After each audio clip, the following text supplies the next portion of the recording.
앵그리 윤선생 부동산입니다. 지난번에 예고드린 대로 추석이 지난 다음에 향후 부동산 전망은 어떻게 될지 한번 오늘 분석을 해보도록 하겠습니다.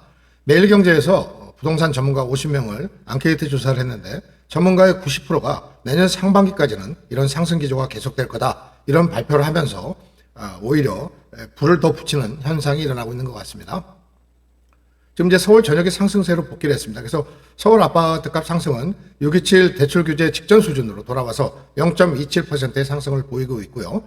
25개 서울시에 있는 모든 구가 다 상승폭을 확대시키고 있는 이런 입장입니다. 그중에서 가장 단연 1위는 성동구 0.78%, 그다음에 마포구, 광진구 이런 순으로 그 효과가 번져나가고 있는 것 같습니다.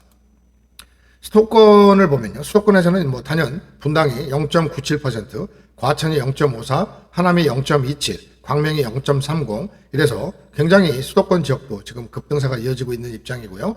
특히 분당엔 9월 달에 신고가가 105건이 나왔습니다. 그래서 매수세가 굉장히 강하다고 볼 수가 있겠습니다. 전문가 선물 결과 말씀드린 대로 서울 집값이 말씀드린 대로 90% 정도는 내년 상반기까지 상승세가 이어질 것이다, 이렇게 예견을 하고 있고요.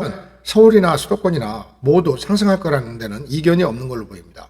그 중에서도 이제 상승세의 핵심은 지금 이제 수도권에서는 과천, 판교, 분당, 다음에 말씀드릴 위례, 광명 이런 곳들이 되겠습니다. 여기다가 전월세 불안도 지금 예고되어 있습니다. 지금 이제 내년 상반기가 되면 공급 부족 사태가 일어나면서 전세, 월세가 동반 상승할 가능성이 높다는 게 예견이고요. 자, 그러면 어떤 타이밍에서 움직여야 되냐 할 때는 많은 전문가들이 72% 정도가 추석 직후에 바로 시작을 해야 된다. 제가 지난번에 한번 말씀드릴 때 금년 연말 11월 말까지는 굉장히 상승세가 급하게 이어질 거다, 이런 예견을 드렸는데 거의 내용이 일치하는 것 같습니다. 지금 이제 규제를 이제 627하고 97 대책을 내놨는데요. 627 약발은 거의 끝난 것 같고 97 공급 대책은 시장 안정 효과를 거두지를 못한 걸로 이렇게 평가가 나고 있습니다. 그래서 오히려 규제 확대 전에 서둘러 사야 된다는 심리만 확산시켜 놓은 결과를 불러일으킨 걸로 보이고요. 또 이제 토지 거래 허가 구역이라든가 LTV 강화 이런 것들은 오히려 불안감을 조성하고 있고, 일부에서는 차라리 부동산은 규제를 안 하는 게 낫다, 이런 말까지 나올 정도니까 그 폐해가 심각하다고 할 수 있겠습니다. 그러면 이제 투기 과열 지구가 어떻게 될 것인지 이제 이 부분에 대해서 한번 검토를 해보면요. 조건으로 따지면은 물가 상승률의 1.5%율이 나오면 투기 과열 지구를 이제 지정할 수가 있는데, 서울의 25개 중에서 몇 개 구를 뺀 20개 구가 이미 요건을 충족하고 있습니다. 경기도에서는 과천, 분당, 광명, 하남도 요건이 충족되어 있습니다.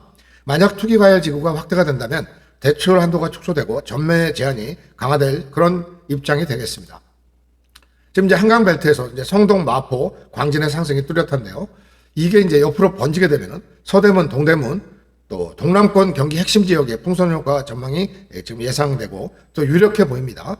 그래서 이제 핵심지를 이제 규제하다 보면 인접적으로 매수세가 이동할 가능성이 있기 때문에 좀 전에 서울 시내 25개 중에서 20개 구가 만약 그 토지 거래 허가 지역으로 지정된다면 나머지 5개 구에 또 번질 확률이 높거든요.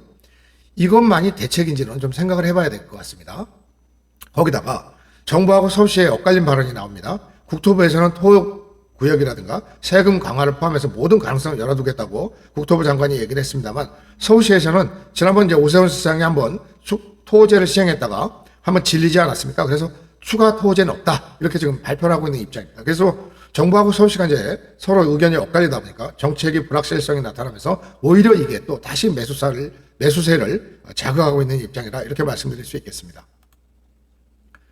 지난번 제가 말씀드린 대로 97 공급 대책은 너무 한계를 드러낸 대책입니다. 공공의 한계는 LH한테 맡기는 것 자체만으로도 상당히 부담이 될 것이고 또 시행력에도 문제가 있을 것이다 라고 제가 예견했습니다.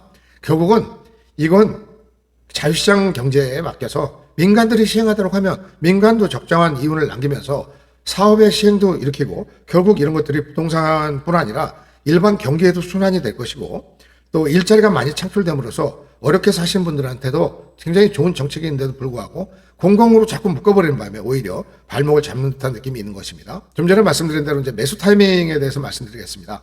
내년 상반기까지 이제 상승세가 이어질 가능성이 높다고 이제 예견했다고 하지 않았습니까? 그래서 이제 추석 직후에 움직여야 됩니다. 사실 지금 움직이는 게 좋았는데 사실 이제 이미 추석 연휴가 됐으니까 바로 끝나면 바로 만약에 하실 분들은 더 이상 눈치 보지 마시고 바로 움직여야 될 것 같습니다. 투자 입장에서도 망설이는 타이밍이 좀 있거든요. 이 타이밍을 뚫고 들어가지 못하면 결국은 타이밍을 실기할 수밖에 없는 입장이기 때문에 만약 매수를 고려하신 분들은 빨리 움직여야 된다는 게 전문가들의 의견이라고 할 수 있겠습니다.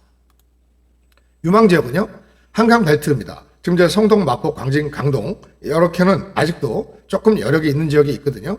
그래서 여기를 한번 관심 있게 보시고, 경기도에서는 분당, 과천, 하남, 광명, 위례, 판교인데 그중에서 분당의 일부 핵심 지역, 서현이나 순회를 비롯한 재건축 지정 지역 같은 경우에는 조금 피하시는 게 좋을 것 같고, 과천 같은 경우도 지금 너무 급히 상승해서 거의 꼭지점에 오지 않았나 하는 우려가 듭니다. 나머지 지역들은 아직 그렇게 대단히 불이 붙은 상황은 아니기 때문에 한번 추가 규제 전에 선제적인 매수할 수 있는 전략을 한번 빨리 짜셔야 되고, 추석 연휴 기간에 이런 것들을 고민하신 다음에 추석 연휴가 지나면 바로 움직이시는 것도 좋은 방법이 될 거라고 생각합니다. 다만 이제 리스크는 있을 수 있습니다. 그래서 LTV가 이제 40%로 강화되고, 또 국토부 장관 말대로 보유세나 종부세에 대한 세금도 강할 가능성은 높아졌습니다. 투기 과열지구가 이제 지정되면 금융이라든가 전매가 제한이 되는 거고요. 토호제가 돼버리면 실입주를 해야 된다는 부담이 있고, 결과적으로 갭 투자는 불가능하게 됩니다. 이런 것들을 잘 감안하셔서 타이밍을 잘 맞추셔야 될 것 같습니다. 결론을 말씀드리면요, 지금 이제 정책 불확실성에다가 단기 상승 암정이 이제 가속화되고 있습니다. 그래서 내 집 마련 계획이 있다면 정부하고 타이밍을 이 연휴 기간 중에 여러 가지 루트를 통해서, 플랫폼을 통해서 정보를 취득하신 다음에 만약에 내가 시행을 해야겠다 싶으면 규제가 나오기 전에 선점하는 게 좋은 방법이고요. 만약에 판단하는 사람이 이제 다 다를 수 있으니까요. 또 언젠가는 부동산도 사이클이 있기 때문에 또 언젠가는 또 하락기가 올 겁니다. 자, 그럼 나는 다음을 기다리겠다. 결정을 해야 될 선택의 시기라고 말씀드릴 수 있겠습니다. 이 영상이 도움이 되셨다면 구독, 좋아요 부탁드리고요. 최신 부동산 뉴스하고 실거래가를 빠르게 분석해서 알려드리도록 최선을 다하겠습니다. 감사합니다.